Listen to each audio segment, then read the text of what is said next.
Mobilisation, activation, étirement. Mais je sais pas, j'y connais rien. Eh ben alors je vais t'expliquer. Salut les confinés, je fais un petit post aujourd'hui par rapport au travail que j'avais demandé en haltérophilie. Par rapport à la fiche de séance que j'avais demandé sur les exercices d'haltérophilie, certains ont fait du bon travail, d'autres se sont plantés. Là-dessus, pas de problème, c'était le jeu d'exercice. Par contre, sur la partie échauffement, j'étais un petit peu surpris de voir tout le monde ne pas réussir à trouver 3 vrais exercices d'activation, de mobilisation, d'étirement et ensuite de remobilisation fonctionnelle. Donc je m'aperçois que ce message-là n'est pas passé, donc je fais un petit post simplement pour revenir là-dessus. Donc dans cette vidéo, je vais redéfinir précisément ce qu'est l'automassage, ce qu'est l'activation, la mobilité et les étirements. Je parlerai de ce qu'est la décoaptation. On n'en a jamais parlé, donc pas de souci là-dessus. Je parlerai de mobilisation fonctionnelle, de remobilisation fonctionnelle et je finirai un petit peu par la partie prophylaxie. Voilà, premier point. Alors, l'automassage, dans un premier temps, l'automassage, c'est le fait d'utiliser toute une panoplie d'outils, balles, rouleaux ou cannes, pour pouvoir automasser certains endroits ou insertions éventuellement sur lesquels un outil n'arriverait pas à être pertinent. L'étirement se fait de façon douce et prolongée. Il permet donc d'étirer tout ce qui est fibres musculaires, fascia, trigger points, les points un petit peu de contracture douloureux, les ligaments et aussi les tendons. Donc ensuite, l'automassage va avoir comme avantage de pouvoir faire monter le muscle en température et ensuite de pouvoir activer doucement les articulations puisqu'on se met en petite mobilité et on va aller chercher des amplitudes qui vont être maximales ou d'extension complète. Et puis ensuite, ça va favoriser la circulation sanguine. Donc ça, c'est la partie automassage. Alors l'activation maintenant, point numéro 2 après l'automassage, on va chercher le premier exercice que je vous avais demandé, c'était l'activation. Alors qu'est-ce que c'est que l'activation? C'est par un process d'activation et de contraction plutôt lente et maîtrisée sur certains muscles, on va chercher à les mettre en action et les sortir un petit peu, comme ça on parle des fois d'amnésie musculaire, c'est-à-dire un muscle qui du fait qu'on ne l'utilise pas régulièrement n'a pas forcément l'habitude de se mettre en action et donc on va essayer par des petites contractions musculaires d'activer un fessier éventuellement, d'activer une épaule, des fixateurs des omoplates, des carrés des lombes, voilà, et par ces petites contractions isométriques ou proprioceptive, on va essayer de mettre en réaction ce muscle et de faire en sorte qu'il s'active dans la chaîne neuromusculaire qu'on cherche à mettre en œuvre. Donc on cherche à augmenter un petit peu la capacité contractile d'un muscle en question et de sortir ce muscle d'une amnésie voilà, de fonctionnement. Un exemple, quand j'initie les gens en haltérophilie, souvenez-vous, on passe par une phase où on est à 4 pattes et on fait des dos ronds, dos plats. Mais qu'est-ce que j'essaye de faire là-dedans? Par ces petites contractions lentes, dans tes versions du bassin ou rétro-versions du bassin, j'essaye un petit peu d'activer les muscles lombaires, les muscles des hanches, de manière à ce qu'une fois debout, les gens puissent prendre conscience, quasiment inconsciemment, mais prendre conscience des muscles à mettre en action pour pouvoir garder son dos plat. Donc ça, c'est une activation.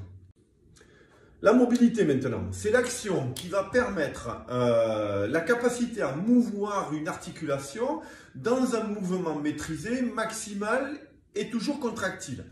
Elle s'effectue dans des mouvements lents, d'amplitude maîtrisée avec de légères phases d'étirement, mais toujours sous tension musculaire. D'accord? On n'est pas encore dans un étirement. On est dans quelque chose de mobile, donc il faut que ça reste dans la maîtrise musculaire.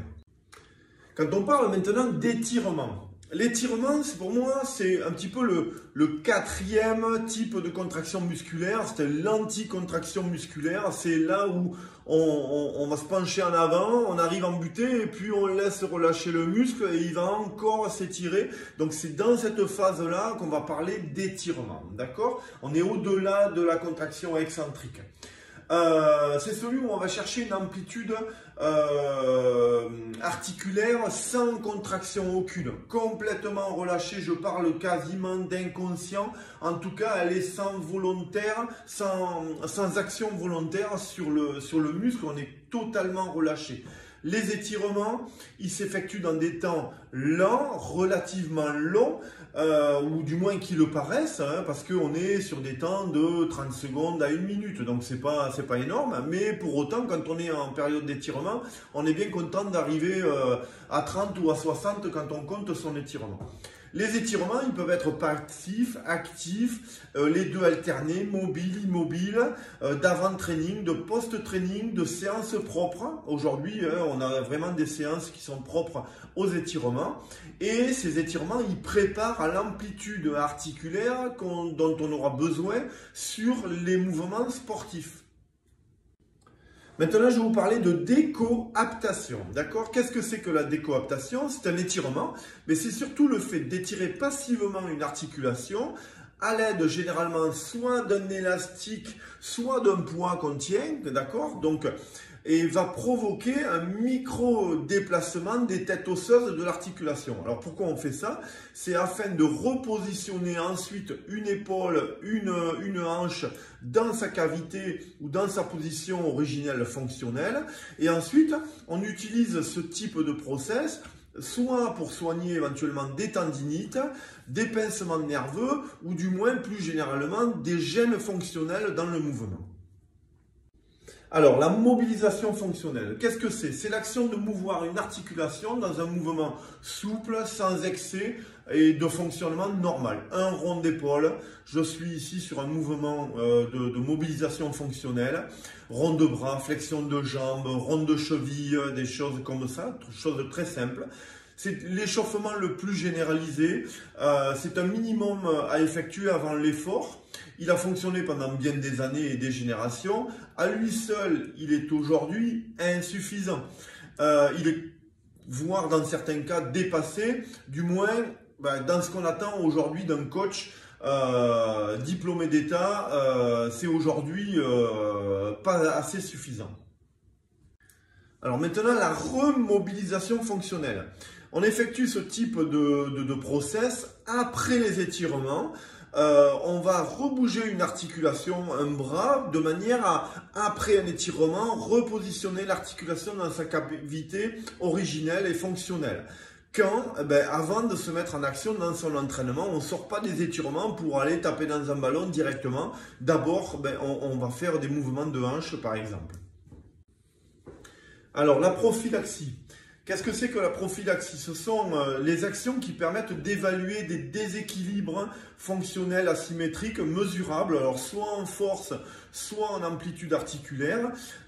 Et donc ces déséquilibres sont susceptibles d'entraîner des dysfonctionnements gestuels et ensuite des blessures potentielles ou encore plus loin des aggravations. La prophylaxie, elle va permettre de mettre en œuvre des stratégies correctives ou préventives par le renforcement musculaire pour préserver un sportif dans sa carrière sportive et dans la longévité. De nombreux process existent en matière de prophylaxie aujourd'hui pour évaluer un petit peu les déséquilibres et les préconisations à mettre en place. Les tests FMS, le SFMA, d'autres process, hein, il n'y a pas que des process déjà établis, vous pouvez aussi inventer les vôtres. Alors quand, comment et pourquoi ces échauffements et dans quel ordre les faire? Un échauffement aujourd'hui, sans être obligatoire, devra passer par l'ensemble de ces phases.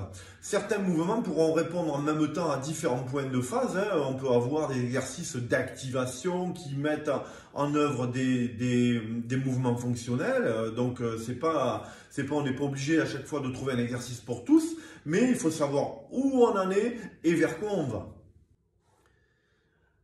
Alors aujourd'hui, dans tous les entraînements que vous allez devoir effectuer, soit avec moi, soit avec votre clientèle, vous passerez obligatoirement par des exercices d'automassage qui peuvent être de mobilisation fonctionnelle, des exercices d'activation si besoin, qui peuvent être aussi de mobilisation fonctionnelle, puis ensuite des exercices de mobilité et ou d'étirement, et ensuite vous finirez toujours par une phase de remobilisation fonctionnelle avant d'aller vers le geste sportif. Pour tout ce qui est décoaptation, à n'utiliser qu'en cas de gêne fonctionnelle, de douleur, de pincement nerveux. Et pour la partie prophylaxie, on peut le faire sur des séances propres d'évaluation ou alors des séquences d'entraînement sur lesquelles on va passer sur des phases de renforcement de prophylaxie et ensuite passer sur un entraînement fonctionnel. Voilà, j'ai fait un petit peu le tour de ce qu'est un automassage, une activation, une mobilité, un étirement, la décoaptation, la mobilisation fonctionnelle et la remobilisation fonctionnelle. Donc, je vous mets le PowerPoint sur les groupes fermés et puis je vous demande maintenant à chaque fois d'appliquer un petit peu ces consignes-là avant de vous mettre en activité et de vous lancer sur une fiche de séance. Merci pour la prochaine fois, pour les prochains exercices, de faire plutôt des vidéos que des fiches séances. Je préfère vous voir en action que simplement avec une feuille et un papier. Voilà, bon confinement à tous, à bientôt, ciao.